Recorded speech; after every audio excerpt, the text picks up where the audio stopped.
You're listening to Economics Detective Radio.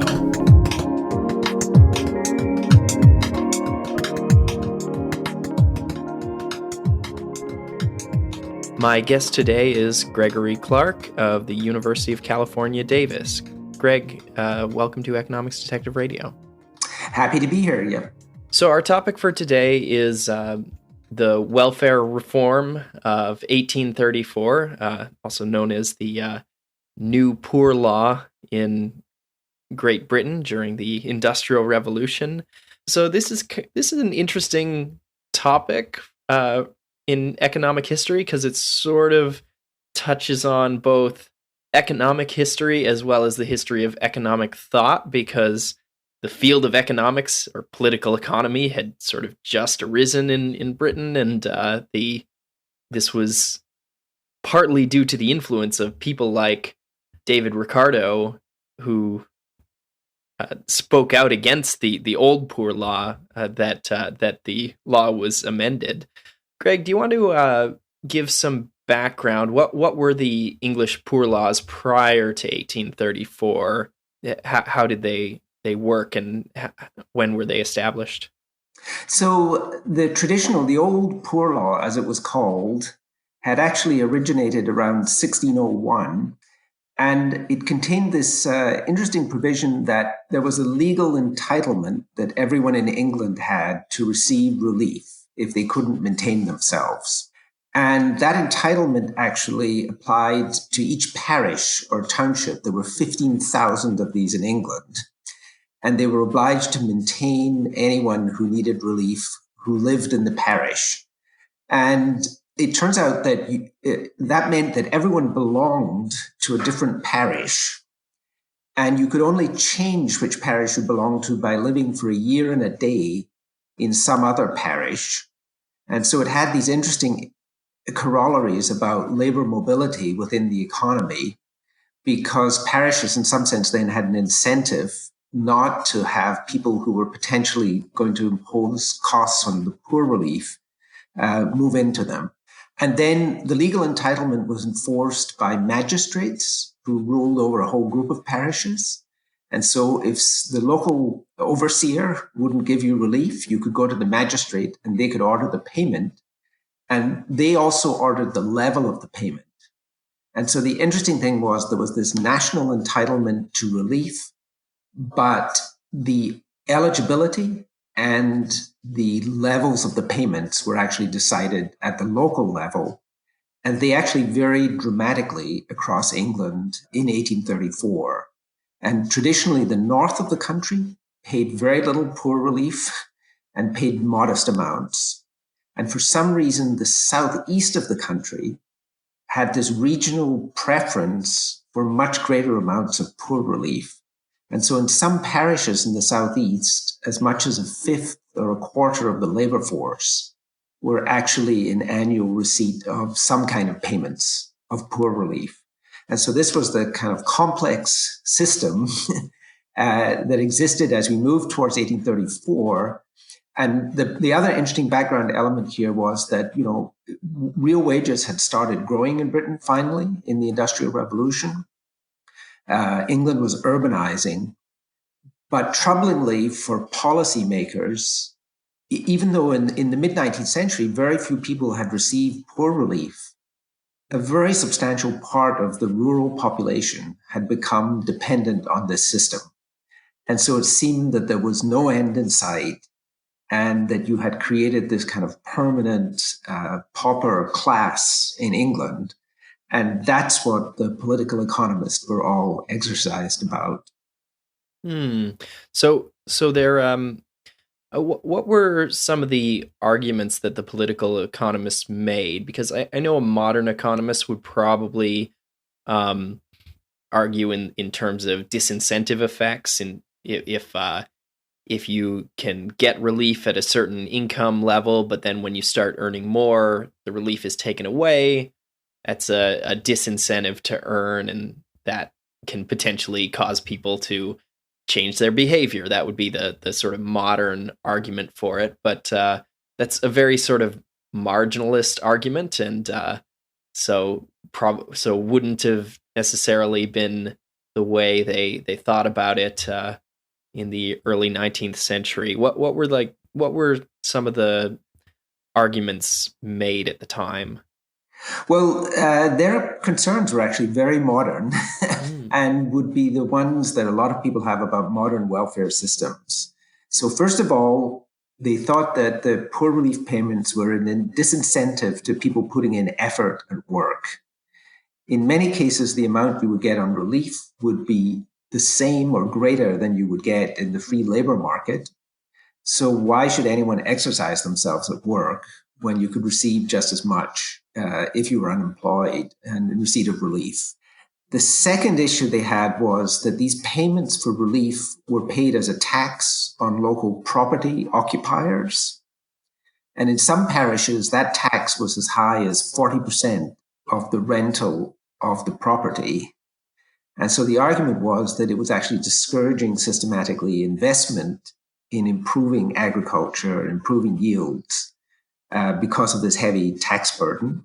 And then a third issue people had with the system was that, there were big differences in wages across different parts of England. And so what should have been happening was that workers in low-wage rural parishes should move to the cities, but you were reducing the incentive for migration, because now if you stayed in the parish amongst your friends and relatives, you were guaranteed a relief payment, whereas you had to take risks and then you had to break with family to move to better opportunities in the city. And so there was labor incentives, there was the tax on capital, there was the migration disincentive, and then the last big concern they had, and this is the one that Malthus really focused on, was that the way the system typically worked is that you were assessed payments based on your need. And so if you had extra children, you received extra payments. And so the argument then was that amongst the poorest in the rural areas, you had taken away any incentive to delay marriage or to limit fertility, because essentially you weren't facing that individual cost then of higher fertility. And so, as I say, there were a whole set of different complaints. And remember, the one thing that would be different from the modern world is that in this period, Malthusian doctrine reigned supreme. And so the idea was that in their thinking, no one at that time knew that the Industrial Revolution was happening. So the idea was that you were just creating an ever-growing class of unskilled pauper workers who would further drive down wages in the society, and you would actually drive down the subsistence level of this economy. And so, as I say, they had a mixture then of these very modern concerns and then this one particular fixation on population growth, which was really a product of kind of Malthusian doctrine. Yeah, you gotta feel it's easy to look back at Malthus and sort of say, "Oh well, he was totally wrong."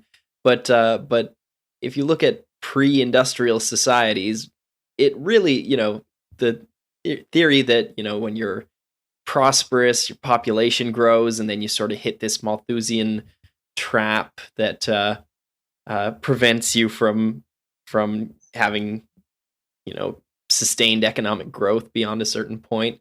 Historically, prior to Malthus, a lot of societies ran into that problem, but we know with hindsight that this particular society would just keep growing and having rising standards of living up till the present day. But one can sort of sympathize with people having that worry at the time that things were not going to go well. Oh yes, I'm not criticizing Malthus in the sense that Hmm. no one at that time had any clear indication that Hmm. the productivity advance in the economy was going to actually move forward substantially. And so, from their perspective, they couldn't know that these Malthusian constraints were being lifted just at this time that they were implementing the new poor law. And so, as far as they would understand, there was this serious Malthusian issue. And actually, related to the reform of the poor law in England is actually the Irish famine of the 1840s, because though that the proximate cause was the potato blight, the reason so many people died in Ireland in this period was actually mainly because they tried to then apply a form of the new poor law also to Ireland in this period.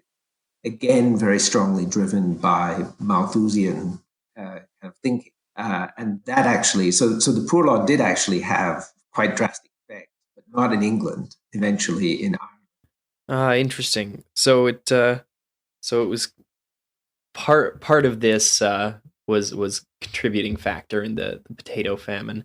So the really interesting thing in your paper is that you found a way to test all these hypotheses. We don't have to just read what people were writing at the time, but you've got fairly good data and a good identification strategy to sort of evaluate these hypotheses. But before we get to that, let's I guess that's just a teaser of how you're going to of where this conversation is going. But first, let's talk about the reform of these poor laws. How were they changed in 1834? So this reform really was a kind of triumph of the new political economy. And from our perspective, it looks like an incredibly cold-blooded and cruel enterprise. And so in the traditional poor law, a lot of the recipients were old people, orphans, widows, men with lots of children and small amounts of income. The poor law reformers, though, decided that, look, how do we restore incentives in the labor market in a world where the minimum physical subsistence, which we'd have to give people, is about the same as the wage rate? And they came up with this very kind of rational plan, which is, well, what we'll do is we'll give this subsistence, but in a form which makes it psychologically unattractive so that people will still have an incentive to work. So under the old system, the cheapest way to give poor relief was just to hand out money to people.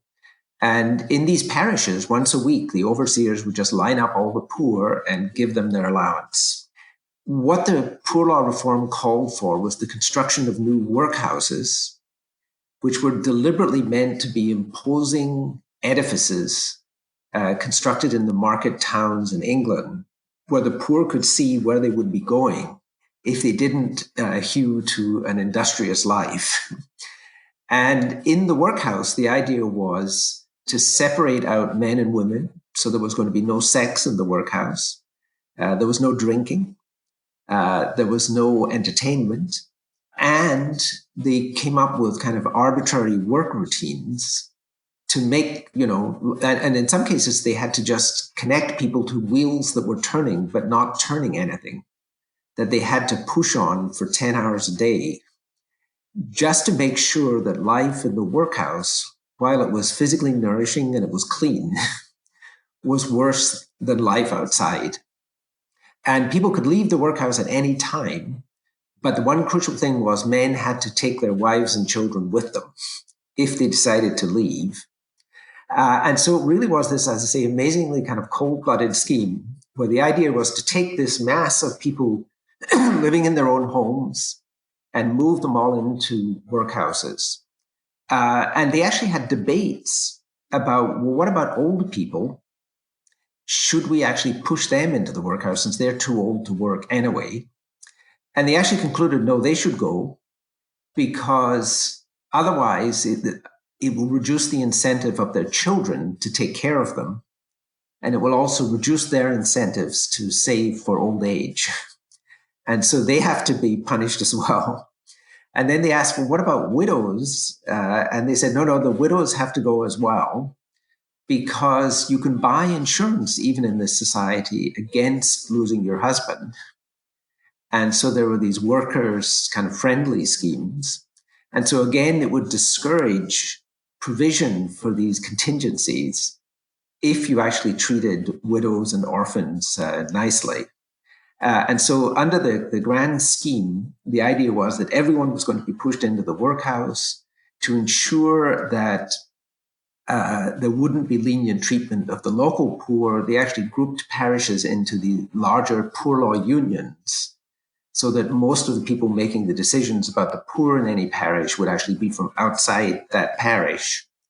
And as I say, this was the scheme that they implemented. In actual practice, it was too expensive to put all of these people into workhouses. So it's a much more expensive way of giving relief. And so only a minority of recipients, say in 1841 or 1850, were actually in the workhouses. But the idea was that if the system was fully functioning, everyone would be pushed into the workhouse.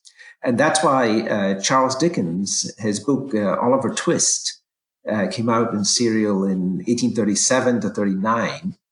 It's actually decrying this bizarre new innovation of the welfare state in this period. And so it was very controversial in the time period because there were many people who regarded this as an appalling treatment of the poor. But the logic of the system, as I say, was very simple, which was we need to give a form of poor relief that is less attractive than the low wages that the labor market is offering. Oh man, it's it's just I mean I can see the logic of it, but you want to go back in time, and just tell people about the earned income tax credit or something that it achieves the same goal without being so bizarre and costly and cruel. But I mean to emphasize the kind of the bizarre details they got into. There was some issue about whether people could give gifts. So, for example, one issue was on Christmas Day, would the diet just be the same monotonous diet? And so local people wanted to give gifts to the workhouse, but they were actually barred, I think, in most districts from making these gifts because that would kind of defeat the point of the exercise, which was not to make the poor comfortable and happy within the workhouse, but was actually to make life miserable, right? And this was systematically the scheme. And as I say, this ruled in English poor relief all the way through the rest of the 19th century. And there was a very substantial reduction of the numbers of people receiving poor relief in England following these reforms. And so in that aspect, it looked like in some sense that the reforms potentially were quite successful. Okay, but I can see there's more than one way to stop receiving relief. You could work harder, earn more, move to a better labor market, and that's probably the ideal they were hoping for, but you could also just tighten your belt, rely more on private charity, or maybe just go hungry more because you don't want to live in a workhouse and you also can't afford the things you need to survive.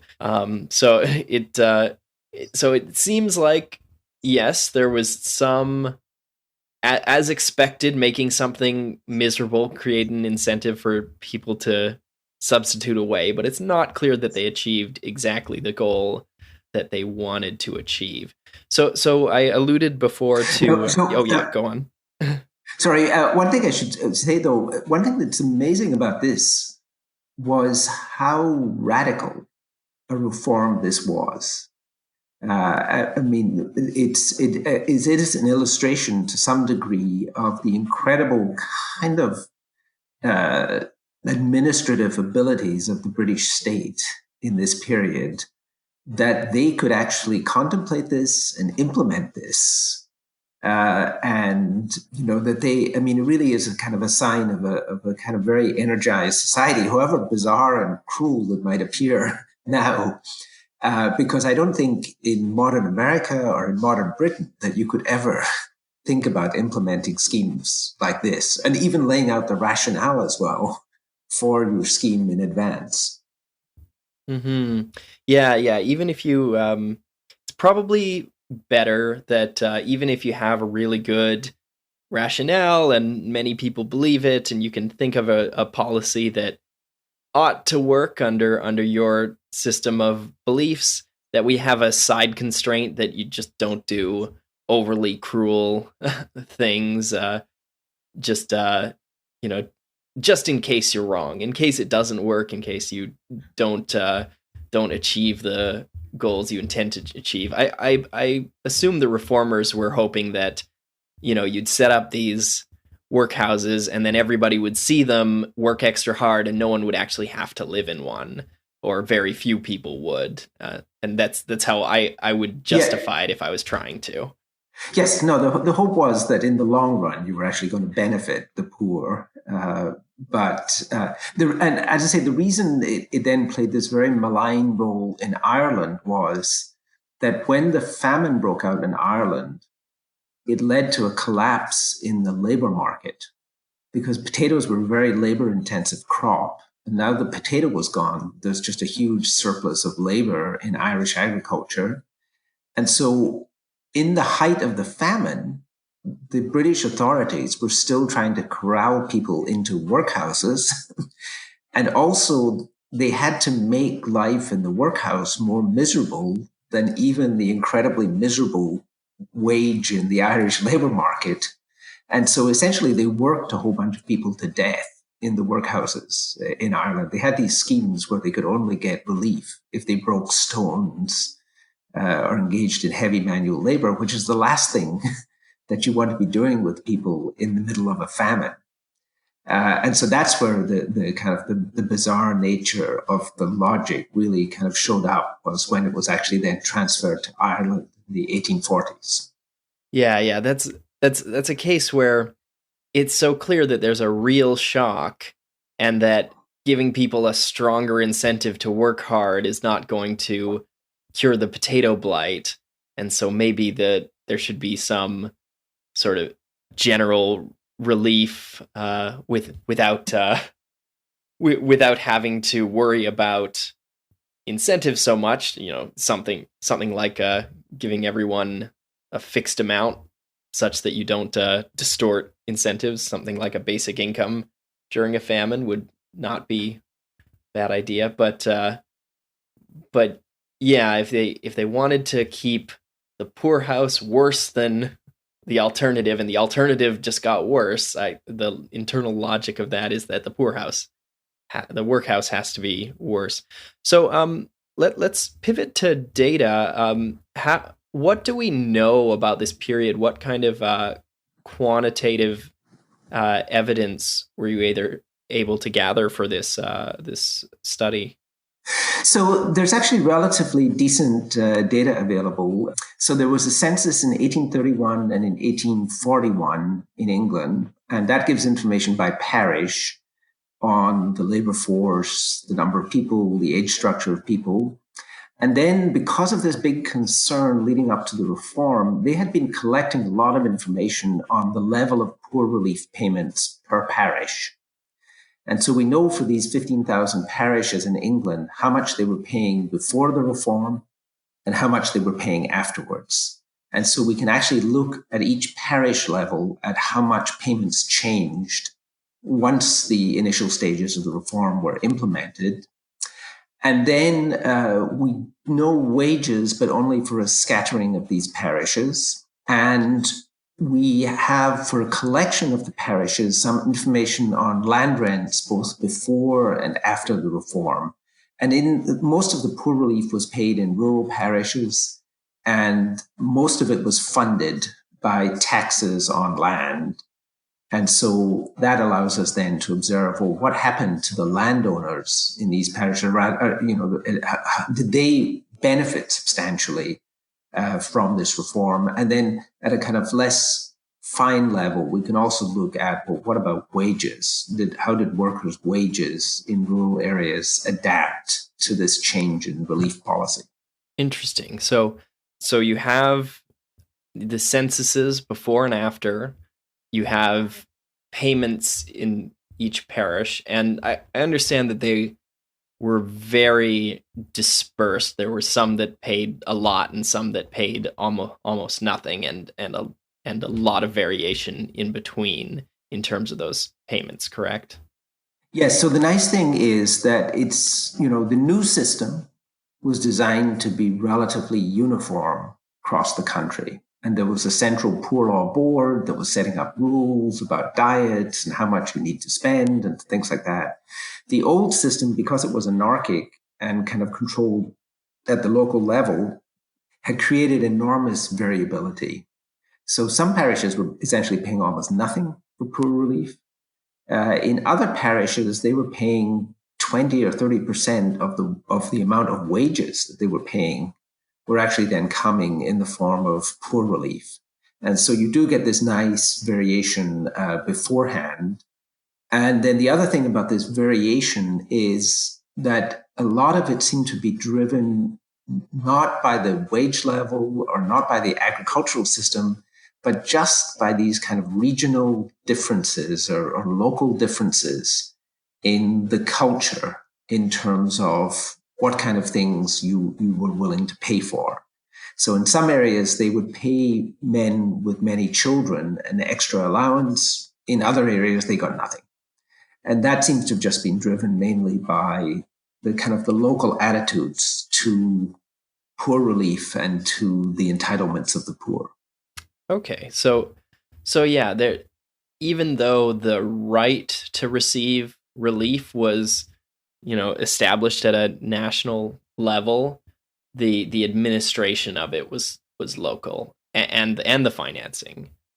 So it allowed for a lot of variation. And then I know right, and also the local magistrates had to decide. So in some places you go to the magistrate to get an order to say, I've got a big family, I need some support here. In other cases, the magistrates would not order such payments. And so, as I say, so some of that is regional, and some of it's just very idiosyncratic from parish to parish, right? And so it just depended who was in control of the parish and what kind of generosity did they want to show to the local poor. And so you could end up, in a parish where you had a rich landowner who wasn't that worried about their poor relief payments, who could say, I'm happy to be generous. In another parish, you could end up with a bunch of stingy businessmen who say, no, we're going to keep a limit on these payments. So as I say, that's the kind of the local idiosyncrasies in payments that existed before the reform. And that gives us the possibility then of looking at the effects of the reform in the sense that in some places, the reform had essentially no effect because they weren't paying very much anyway. In other cases where they had generous payments, they were the ones who were going to be forced to actually cut back. Okay, so yeah, with everything going from highly varied to uniform, the most, some parishes had large changes in the amount paid out. Although I suppose, yeah, I suppose, yeah, the main effect then is that you're lowering payments in high payment parishes and keeping them the same in low payment parishes. And some of these workhouses were built, but they were not fully implemented, as you said before. That's right. And what's actually happening is if you were in a parish where you only made payments to the elderly, you couldn't really cut those, right, after the reform. But if you're in a parish where you're actually paying a lot in forms of child subsidies and subsidies to families, those were all ruled out by the reform. And so all of those payments were going to have to be cut. And so those parishes would necessarily actually face substantial cuts. And so it turns out that you can predict quite well the amount of the cut that a parish will experience between 1830 and 1840 just by looking at its level of payments in 1830. And so if it's less than a half a pound per person, the reforms essentially have no effect. But if it's greater than half a pound per person per year, then the reforms kick in. And the bigger your payment was before, the greater the amount of reduction that you're now going to face. So this gives you a nice way to look at the causal impact of the reform, comparing the places where things did not change, it's the control, and the places where they did change, that's the treatment. You can look at various other factors that change. So which factors do you study that change? You mentioned before when you're talking about data, but let's go over them one by one. Sure. So basically, the nature of this reform then means that we can actually construct an instrument to predict how much each parish would be anticipated to be cut. And so that allows us to control for kind of local endogeneity about, well, something special happened in the labor market, or it was near a big town, and so there was population movements. And so we have this nice then exogenous predictor, which is just where were you in 1830 before any of this action happened? And then as outcomes, the two principal ones we can look at are what would happen to rent per acre in these parishes as a function of the amount of the cuts. And secondly, what happened to population in these parishes? And if we're looking at rent per acre, the idea here would be if all that the Poor Law did was just transfer income from the landowners to the poor with no efficiency effects, then when you cut payments by £1, land rent would go up by £1. There are other possibilities. One is that this was imposing big efficiency costs in terms of reducing investment in agriculture and also making labor actually more expensive because you can't get the workers to work without any effective threat from unemployment. In that case, when you cut payments by £1 to the poor, you could actually see rents increase by £2 or £3 because now the land is more valuable with this more incentivized labor force and also facing these much lower tax rates in terms of poor relief payments. And then there's another kind of interesting possibility. And so there's been kind of political economy interpretations of the old poor relief system. And in particular, George Boyer has written a whole book about this, where he argues that the old system persisted because essentially what it was doing was taxing some taxpayers to pay the labor costs of other taxpayers. And so in any of these rural parishes, there would be people who didn't employ labor. And these would be people who had houses that they owned, or people who owned the right to the tithe in the parish. They had to actually pay this tax as well to support the poor, but they would not themselves employ any labor. And so in the Boyer interpretation, the farmers in the parish were powerful enough to stick the tax bill on these other people who weren't hiring labor and use that as a way of subsidizing their wages. And so in that interpretation, what would actually happen is, if that was what was really going on, is that when you cut the poor rate payments, you might not see any increase in rent per acre because now the farmers who are occupying the land have to actually increase the wages of the workers that were previously being subsidized. And so there, as I say, there are these kind of interesting set of possibilities here in terms of the effect of the reform on rents. And when we estimate that, what we find is that, there's a significant standard error associated with the estimate, but we can absolutely rule out the idea that there were significant efficiency costs to the old system. Rents do not increase by more than £1 for every £1 that you cut. And our best estimate is actually rents don't even increase by £1 for every pound in poor relief that you cut. And so it's actually also potentially consistent with the Boyer kind of political economy interpretation, which was that this was really a way of getting someone else to pay for your labor in these rural parishes. Okay, so the data are consistent then with the landowners having to increase the payments to workers after their benefits are cut.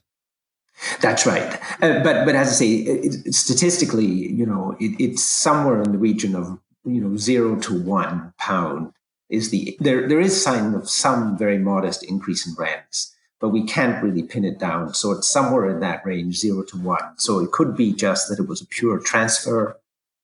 It could be that there were actually some element where the farmers were actually then having to pay the workers more after the poor rate payments were withdrawn.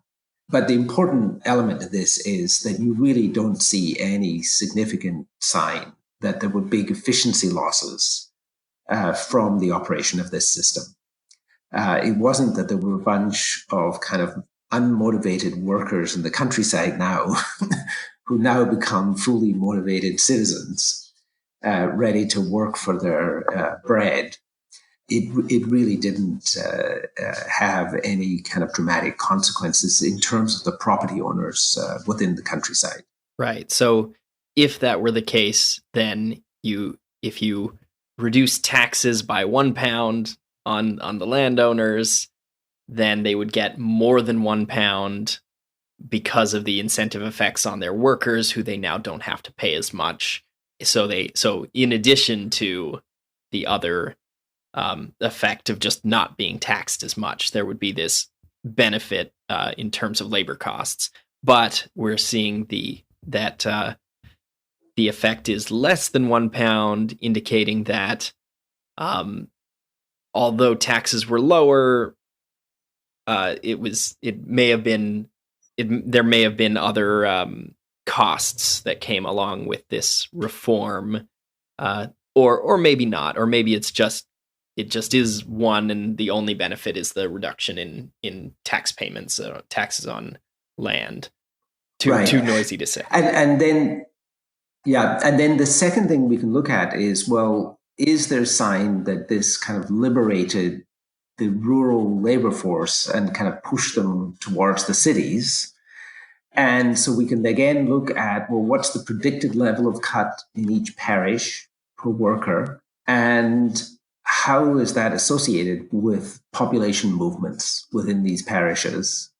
And here, the trouble is that we're observing the combination of two effects, because we're observing how much migration there is. There's steady out migration from rural parishes in this period, but we're also observing the effects of fertility as well. Because when we look at the population in 1841, if one of the effects of cutting poor rates was to cause people to say, well, I'm not going to get married now, I'm going to delay, then you'd also see kind of population decline being associated with cuts in poor rate payments.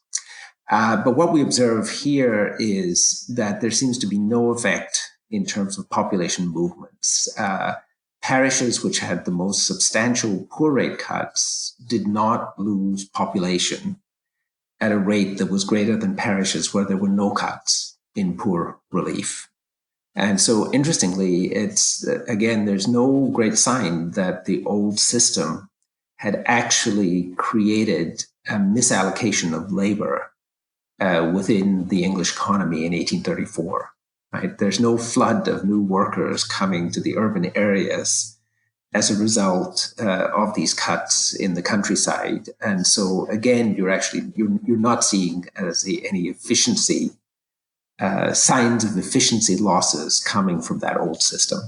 Right. So the pattern of migration, there are workers coming to the city, but it's consistent with what was happening prior to the reform. So we can't attribute that to the welfare reform. Instead, it's just a general pattern that's happening before, and it's still happening after. Yeah, and one of the things that when we try and explain this result, one of the things that matters in this period is the fact that the poor, in some sense, belonged to the parish they were living in. And so what that meant was that the ratepayers in the parish, under the old system, had every incentive to pay the workers to leave. That is, to actually provide them with transport to the cities and also to guarantee their subsistence in the city if there's an excess of labor in the parish and there really aren't jobs for the workers. And so what you actually may be seeing here is the old system was actually more flexible because of the way it was structured, where every poor person in England has a set of people who are responsible for maintaining them. And so they actually then have a very strong incentive to get that person to the place where their earnings would be highest. And so parishes were doing this beforehand. And one of the things they would do is to get workers to move to the city and to get city parishes to accept them, they would actually guarantee to take the workers back should they become unemployed in the city. And so they would actually underwrite the workers. And the other thing they were also doing is they were paying for them to emigrate from England to go to places like Australia, New Zealand, Canada, again, just as a way of getting rid of this population. And so it turns out that the for whatever reason, the Poor Law Report didn't kind of think enough about what the incentives were actually under the old system, that it actually had some very positive incentives in terms of labor allocation within the economy. Yeah. So you have one additional. You also look at the change in wages, and you don't find much of an impact, at least broken down by region. The regions that had the biggest change didn't seem to have significantly different changes in their wage rates. Right. Yeah. So unfortunately, we only get much more limited information on wages after the reform. And so we just have to divide it up then by saying, well, the Southeast saw the biggest effects, the Midlands saw the next biggest effects. How did wage movements in these regions look? And there's no connection, right? And so whatever was being taken away from the workers and reduced poor relief payments, you don't see that there's a substantial increase in wages. And one of the things that the Poor Law Commission envisaged was actually that wages would go up as a result of this more incentivized, motivated labor force. But again, you really don't see any of these effects. And so it looks like in these eastern part of the country, essentially the workers lost these payments. And there's no sign, at least from their day wages, that they're actually getting recompense from the employers. But we don't really observe the margin about, well, how many days a year did the employers provide work and what extra benefits might employers have provided in this case. But as I say, again, we really don't see any kind of substantial effect in terms of wages after the reform. So let's talk about why the predictions of the political economists didn't pan out. You point especially to the fact that the old law incentivized it created certain incentives for the poor, but it also created incentives for the local parish and the local landowners who had to pay these taxes to sort of help people get out of poverty, or at least move them somewhere else. I'm kind of reminded of the way the Mormon Church does poor relief today, where they if you're going to receive money from the Mormon Church, you have to sit down with a financial advisor and build a plan for how you're going to eventually become self-sufficient. There's a lot of local help to the poor to try to make them not poor, and it seems like something like that was happening back then under the old poor law. Can you comment on that? Oh, yes. No, I mean, as I say, this is a surprisingly kind of flexible and economically motivated society. And so they were quite willing to pay people to move to opportunity if that would save money at the local level. And then the other important thing is, since these local parishes would often only have, 5 or 6 major payers and then 100 workers, they could see locally these disincentive effects. And so one of the things you do see them do is actually move to a system where your poor rate payment was in some sense determined just by circumstances like, well, how many children do you have? And they would make it independent of how much you actually earn. And so I think at the local level, they were actually also realizing the disincentive problems.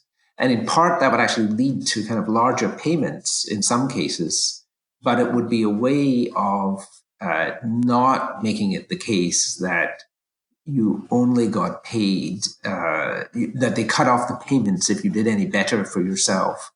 And so, as I say, I think, and the trouble is, we don't observe in any detail these local accommodations, but I suspect that a lot of this was happening at the local level.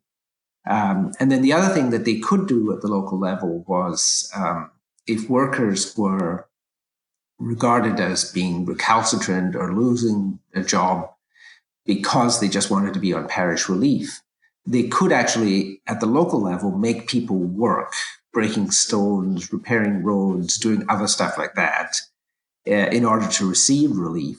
And so they could actually impose a lot of these disincentives that the poor law reform kind of instituted on a national scale already at the local level. Yeah, so the political economists were thinking a lot in terms of the incentive effects of welfare payments and the incentive effects of taxes.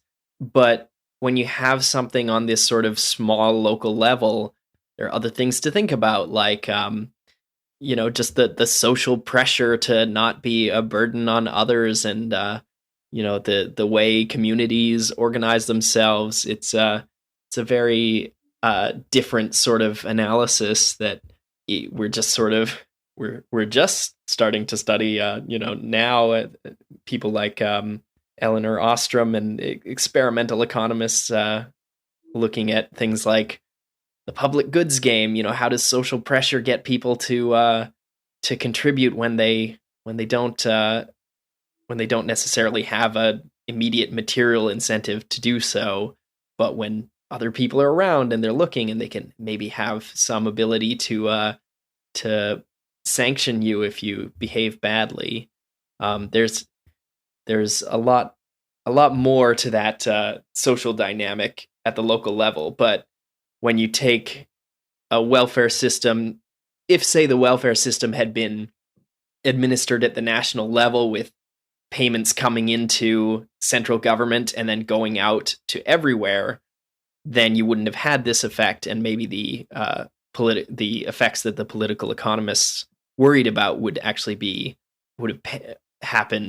been more dominant as opposed to these local level sort of social effects.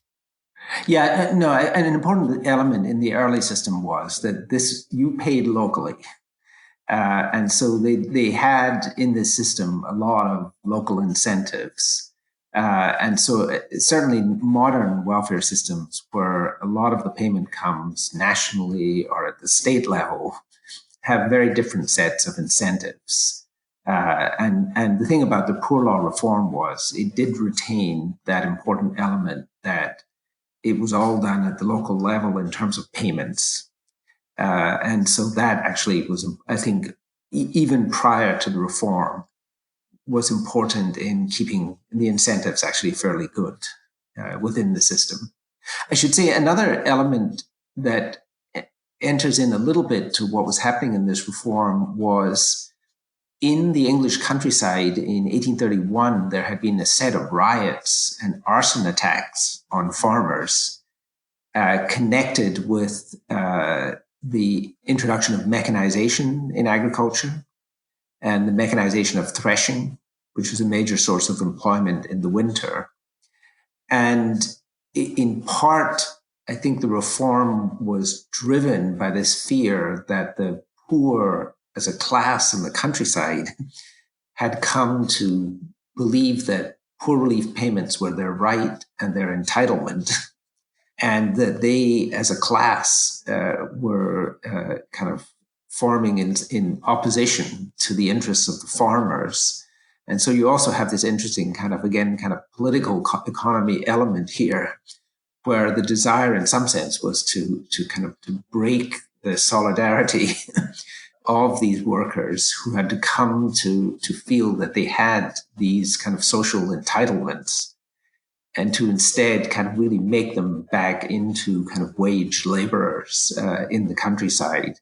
And so if you were looking at this from a political science point of view, there's actually lots of other kind of interesting aspects to this reform. Okay, so there's a political side to all this that is maybe not captured in the economics, and maybe was a big part of the reason why they were able to. Earlier in this conversation, we sort of marveled at how they could pass such a seemingly bizarre laws as these workhouses, but if the people who are going to be going in the workhouses were their political opponents, then it's actually much more easy to understand, although not much more justifiable. It is an interesting feature because, I mean, this had been a pretty stable system in England where the payments had really increased substantially around about the 1780s. So they'd had 50 years of experience of these much greater payments.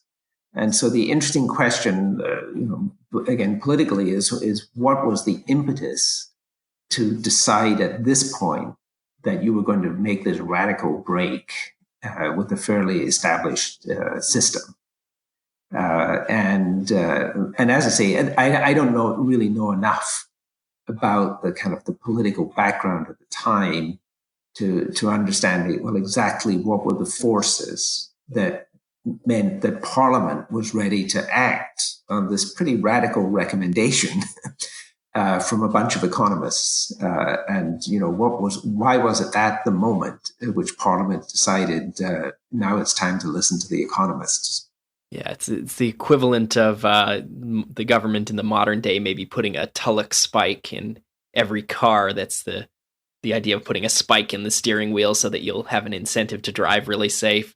I mean, it's economists have only suggested that more or less as a joke, but something that kind of level of extreme and only favored by economists for it to be passed into law is quite something.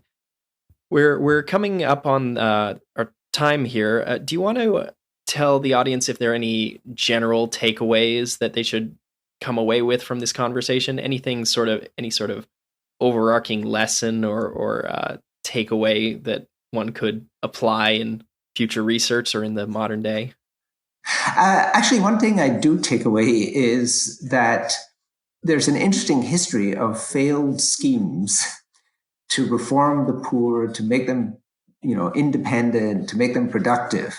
And it is interesting that we keep revisiting these ideas, where the modern idea instead has been that we just need to create more education for the poor. We need to drive up their productivity. That's what will actually solve the problem.